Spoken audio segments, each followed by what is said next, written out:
Create a new class. I'm going to right click here on Java Basics package, go to new and then class, and I'm going to call this variables continued. And notice the naming convention here. This is the name of the class, and the first letter is capital, as well as the first letter of the second word is also capital, and there's no spaces. Okay, so just keep this naming convention in mind. The first letter of a word should be capital when it comes to classes. And we need this public static void main, and I'll explain to you exactly what this means in the coming lessons, but we need that to run the computer program. So all of the code we're going to write is going to be inside of this main method. This is the entry point of every Java program. So in the previous lesson, we looked at the integer data type, right? And that's defined by this keyword, int. The int can take values up to 32 bits. And what that means is basically a number that is 2 to the 31st power, which is a fairly large number. You can punch that in your calculator and you'll see how many zeros there are there. For example, if I name a variable, and of course I can name it anything, I've declared the variable of type int here, and I assign a value such as this one, it's acceptable. But then if I make it too large, notice that we've reached the limit for the amount of data this variable can store. If you hover your mouse over here, it's saying the literal 1000 of type int is out of range. All right, this is just far too big a number to be able to store in this variable because the data type it supports is int. So the maximum we can store is going to be somewhere around this many zeros. But basically 2 to the 31st power is what the integer data type supports. Well, let's say we want something bigger, right? What if we have really, really large numbers? Well, there's another type of data called a long. And let's just name this variable big number. So of course, we can give it a small number such as 0, or I can give it a really large number such as this. This data type is actually capable of storing a number this big. All right. The only problem is right now, if we hover our mouse here on this error, it's saying the literal value of type int is out of range. So it's considering this to also be an int. And the Eclipse compiler is not sure what type of data this is. It's just seeing a number. So if we add an L here, now it's going to understand that this is actually a long data type. Okay, this is data that's going to be assigned to a variable that is of type long. So with the long data type, when we have large numbers like these, you just want to add an extra L at the end. Now, of course, these require a lot of memory when the computer program is running. The capacity for this variable is very high, right? It can store very, very large numbers. Okay, I can continue to add zeros here. I think that's a little too many. So it has a capacity of a number this large. But let's say in big number, I only save something like this, which is a pretty small number relative to the capacity of this variable. Well, the computer is actually still going to reserve way more memory than it needs because the data type for this variable is long. So it needs to make sure it puts aside enough capacity to be able to save big numbers, really, really, really big numbers into this big number variable. So this is not the best usage of this variable because we're only putting a little bit of data. So if we know that the data that's going to go into this variable is going to be small, we want to use smaller, more efficient sized data types. So int here is a better option. But something even better than int is called a short. A short has a maximum capacity of 32,767. So if I put in 767, this is the maximum number this variable can store. If I change the 7 to an 8, we've got a problem. All right, so let's make this 7. And on the negative side, remember both of these numbers can also be negative. So for example, this int, this can also be a negative. On the negative side for the short, this can also go up to a negative of 32,768. So you can think of these as buckets that have the capacity defined by their data type. Let's say you need a variable where you're only going to be storing numbers less than 100.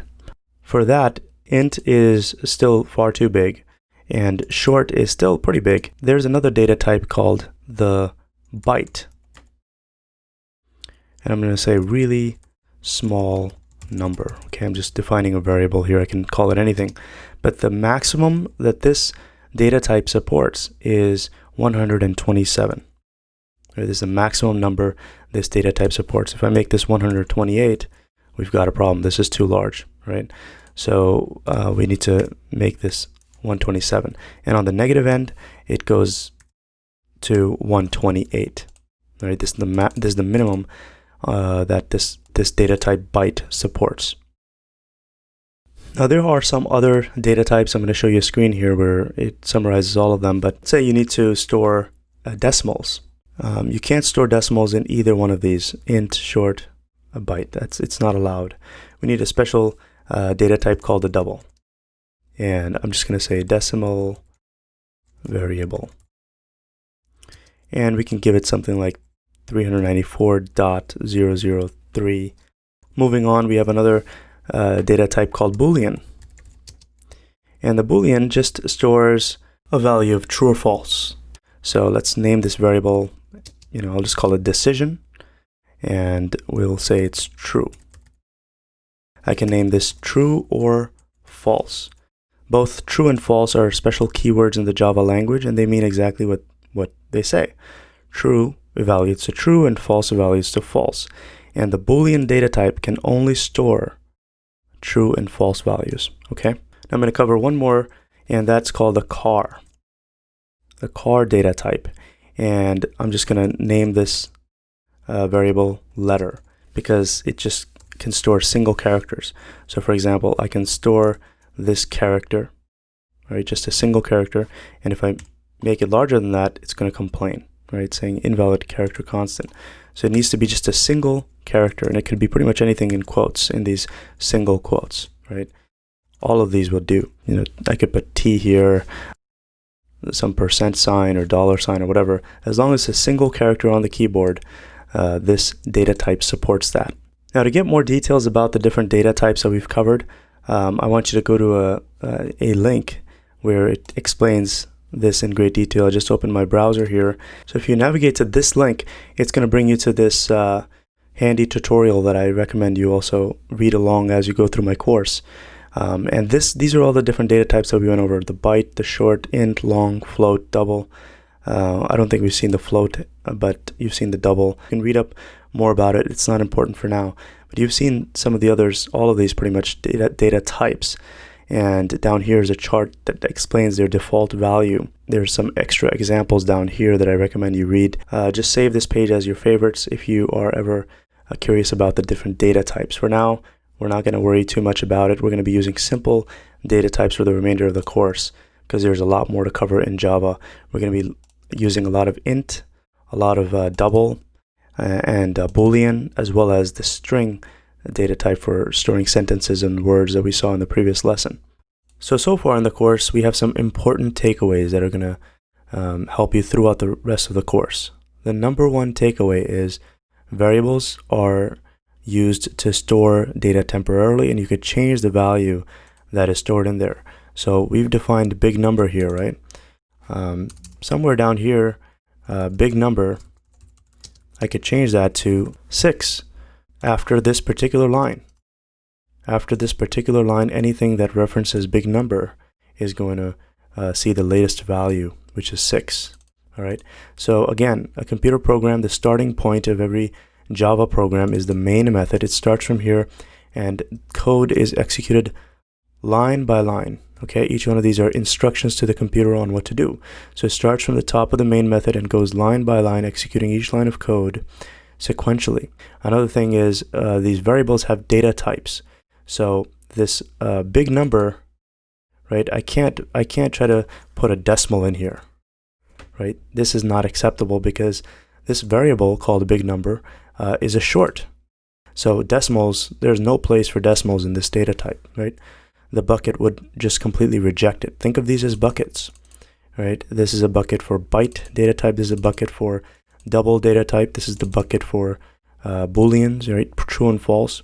So each one of these variables have the data type, and Java is referred to as a strongly typed language, meaning every variable that you define must have the data type stated before the actual variable. Now, the data types that we've seen so far in this course, the int, the short, the byte, the double, the boolean, the char, and there's another one, float. All of these are referred to as the primitive data types. These are the building blocks of the language. They're actually part of the Java language. These are the built-in primitive data types you can use for any Java program. But what makes this language very special and a lot of other object-oriented languages is that you can create your own types, right? These int, short, byte, double, boolean, char, these are already predefined built-in data types of the Java language, but you can create your own data types and declare your variables using your own data types. And that's the essence of object-oriented programming, which we'll learn in a few lessons. So stay tuned for that. There's just a couple of other building blocks that I want to go over before we look at classes and methods. And then we'll also get into the details of what this public, static, void means, and then some of this other syntax. All right, so I'm going to wrap it up here. In the next lesson, I'm going to go over something called arrays. Arrays are used to store multiple related things in one variable. So for example, we have the var variable here, big number, really small number, decimal variable. Each one of these variables only contain a single element. Well, with an array variable, you can store many elements of the same type. So I'm going to go over that in the next lesson. So stay tuned. I'll see you soon.